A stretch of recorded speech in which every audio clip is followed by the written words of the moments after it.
there is a slight possibility of material that may be off-key to some viewers. Beast Brothers awards this video with an S for suggestive.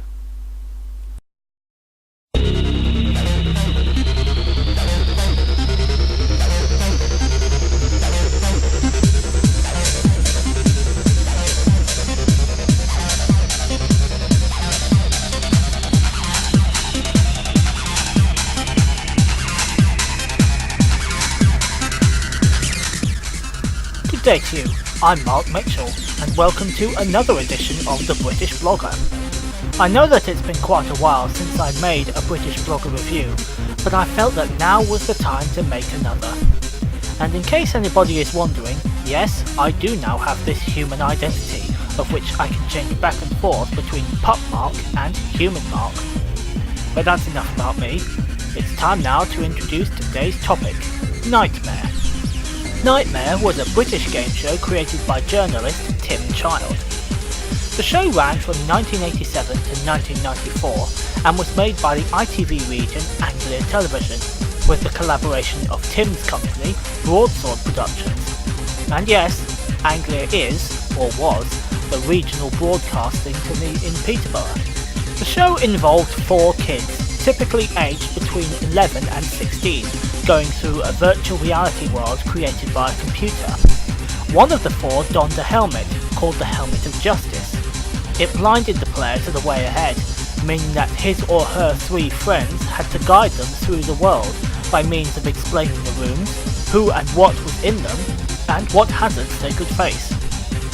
The idea was that the player wearing the helmet had to be guided through 3 levels of the dungeon in order to retrieve one of 4 noble quest objects: the Sword of Freedom, the Crowning Glory, the Shield of Justice, or the Cup that Heals. The show was presented by Tregard of Dun's Helm, played by British actor Hugo Mayat, who made famous the term "Ooh, nasty" when contestants died in the dungeon. Other notable characters in the show's run included Pickle, played by David Lerner, Machida, played by Jackie Sorius, Lord Fear, played by Mark Knight, Motley, played by Paul Valentine, Hordris the Confuser, played by Clifford Norgate, and Merlin, played by John Woodnut.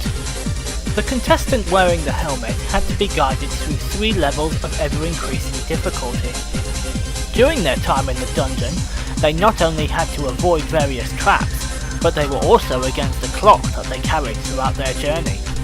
This clock is called the Life Force. It changed a few times over the course of the show's run. This is the original sequence. It started with the helmet falling to pieces, quickly followed by skin peeling away.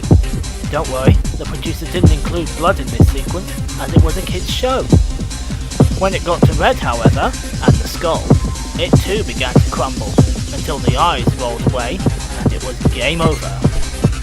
This Life Force clock could be replenished in the dungeon by placing various items of food and drink in the knapsack that they carried over their shoulder. And apart from the quest items they sought, they were also allowed to carry up to 2 clue objects to help them get past various obstacles. These items could have been anything, from gold or silver ingots to potions, tools or keys. But without answering riddles in clue rooms, the teams were unable to pick up most items, and choosing the right items was also very crucial indeed. Choosing the wrong items for the wrong situation made it game over. During their quests, some teams are also given spells to use. When they needed to use these spells, one of the advisors to the Dungeoneer shouted "spellcasting", followed by the name of the spell correctly spelled.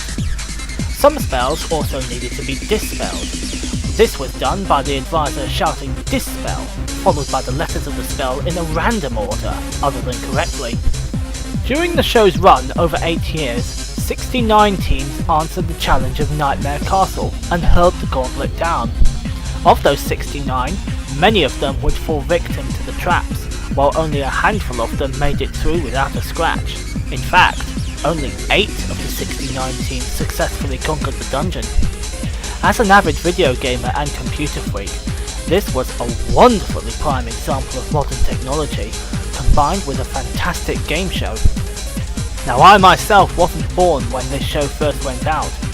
The first time I'd ever heard of it was when Challenge TV announced reruns of Season 3, which most people believe is the best series the show had.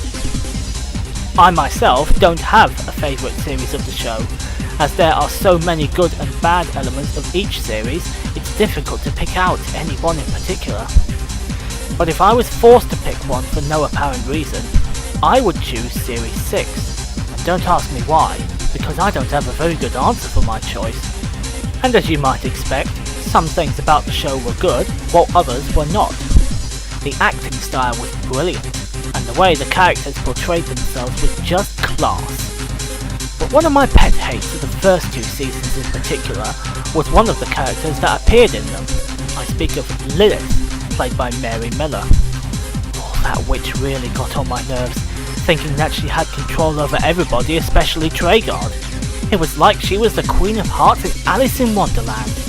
No matter, in overall terms of the show, were I to have been born in the 80s, I probably would have loved this show right from the days it was originally aired.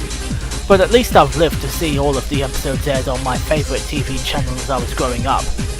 If I had my own award scheme, Tim Child would definitely have deserved one for this creation, and a very highly scoring one at that. But what do you all think of this show if you've seen it?